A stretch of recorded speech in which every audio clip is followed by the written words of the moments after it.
ഇന്ന് നമ്മളിവിടെ തയ്യാറാക്കാൻ പോകുന്നത് കോവയ്ക്ക തോരനാണ്.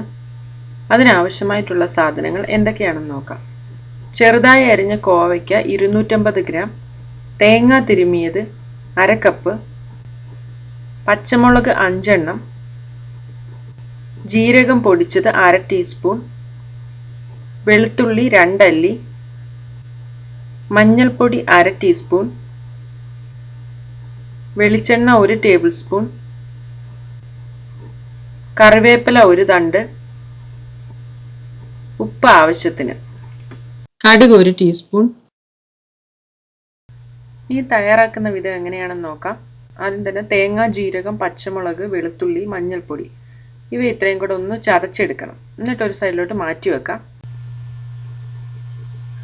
ഒരു പാത്രം അടുപ്പിൽ വെച്ച് ചൂടായതിനു ശേഷം അതിലേക്ക് നമ്മൾ എണ്ണ ഒഴിച്ചു കൊടുക്കാം.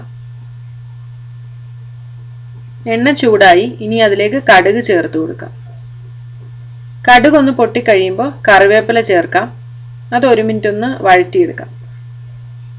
ഇനി ഇതിലേക്ക് ചതച്ചു വെച്ചിരിക്കുന്ന തേങ്ങയുടെ കൂട്ട് ചേർത്ത് കൊടുക്കാം. അത് പച്ചമണം പോകുന്നതിനായിട്ട് ഒരു 2 മിനിറ്റ് ഒന്ന് വഴറ്റി കൊടുക്കണം. ഇനി ഇതിലേക്ക് ആവശ്യത്തിനുള്ള ഉപ്പ് ചേർത്ത് കൊടുക്കാം.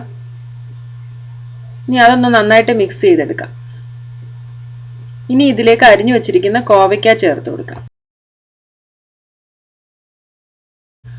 ഇത് നന്നായിട്ടൊന്ന് ഇളക്കിയതിന് ശേഷം നമുക്ക് പാത്രത്തിന്റെ സെന്ററിലോട്ട് എല്ലാം കൂടെ ഒന്ന് തവി വെച്ച് പ്രസ് ചെയ്ത് കൊടുക്കാം.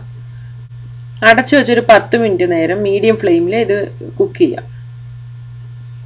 വെള്ളം ആവശ്യമുണ്ടെങ്കിൽ ഒരു 2-3 സ്പൂൺ വെള്ളം ചേർക്കാം. ഞാനിവിടെ വെള്ളം ചേർത്തിട്ടില്ല. ഇനി നമുക്ക് തുറന്നു നോക്കാം. ഇപ്പം നന്നായിട്ട് സ്റ്റീമൊക്കെ വന്നു. ഇത് നന്നായിട്ട് കുക്കായി കഴിഞ്ഞു. ഇനി ഇത് നല്ലതായിട്ട് ഒരു 2-3 മിനിറ്റും കൂടെ നന്നായിട്ട് ഇളക്കി കൊടുക്കാം, നല്ല ഡ്രൈ ആകുന്നതിനായിട്ട്.